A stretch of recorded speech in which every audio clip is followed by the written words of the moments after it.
Have you ever wondered how the tax form 1040 got its name? My accountant explained it like this. For every $50 you earn, you get to keep $10 and the government gets the other 40. I guess my joke would be funnier if we had not just left the most wonderful time of last year, Christmas time, and now find ourselves in the most dreadful time of the new year for some, tax time. So what does the Holy Bible say about taxes? When Jesus was asked about taxes in Mark 12:17, he had this to say, "And Jesus answering said unto them, Render to Caesar the things that are Caesar's, and to God the things that are God's. And they marveled at him." Of course, in this day, Caesar would be a metaphor for our current government. A Christian friend of mine had purchased a new business. After a few months, he noticed even though his sales were great, his bottom line was not that good. Resulting in the little profit he was left with at the end of each month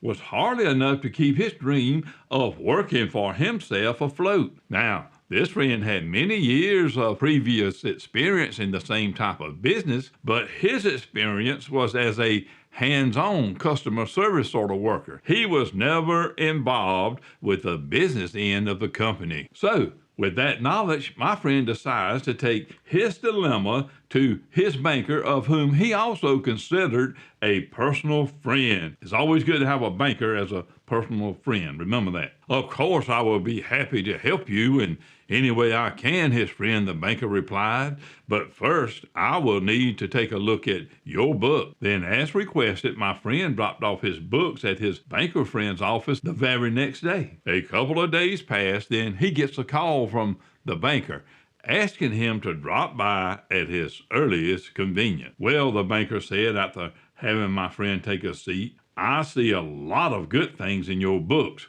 In fact, you are making a great number of sales. Then he continued, your markup is what it should be to make a fair profit. Now the banker, once more looking down at my friend's book, continued, your overhead is much lower than I expected. Of course, my friend explained that he and his family did a lot of the hands-on things, and he had gotten his building at a really great price. However, by this time, my friend is somewhat confused. So what do you think the problem is, he asked the banker. Your problem is, the banker stated, you are running your business according to government rules. What do you mean, my friend asked. Look, his banker said, I'm telling you this as a comrade in this battle. If we ran our businesses like the government runs its business, or told us to run ours, there would be no businesses left to run in this country. You, the banker said, now looking my friend dead in the eye, are giving the government much more than their fair share. If you continue down this road, your business will surely fail. At this moment, my friend finds himself between a rock and a hard place, so to speak. But I don't want to cheat the government, he tells his banker friend. I'm a Christian, and the Bible tells us to give Caesar what is Caesar's. Next, his friend, being a Christian, also drops this bomb. But the second part of that verse also tells us to give God what is God's. The way I see it, Mark 12:17 is telling us it should be an even split. If the church can operate off of 10% of our income, as far as I'm concerned, so can the government. The banker ended by saying those people in Washington are trying to play reverse Robin Hood. They take from the working class, then split it between the non-workers and the very rich. My advice to you, is my friend, is to get you an experienced small business accountant to help you reset up your book. Then take every deduction he tells you is legal. Now, folks, I know today's message has been of a lot different nature. However, I feel much of what the banker said is true. Not only being overtaxed, but working America is now being priced out of the housing market. Homelessness is on the increase. Food prices, and I don't have to tell you this, you know it if you've been to the store, but food prices are at a all-time high. Obamacare has risen to the place where many people are going back to living without any health care at all.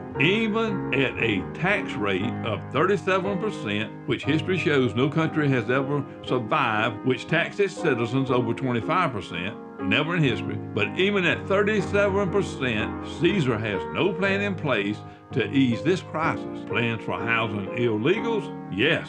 Plans for housing people in other countries? Yes. Plans to get Americans off the streets, including our vets?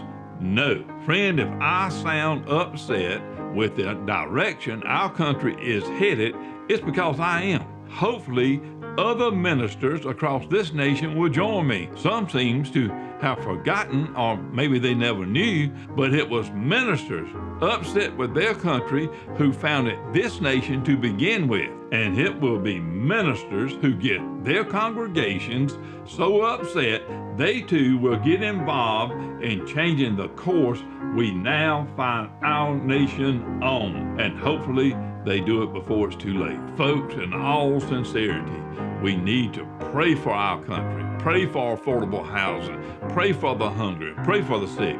Most of all, pray for those lost in sin, including many of our elected leaders. Amen. Until we meet again, this is Troy Wilson saying, may God give us a Christian's voice which will be heard around the entire world.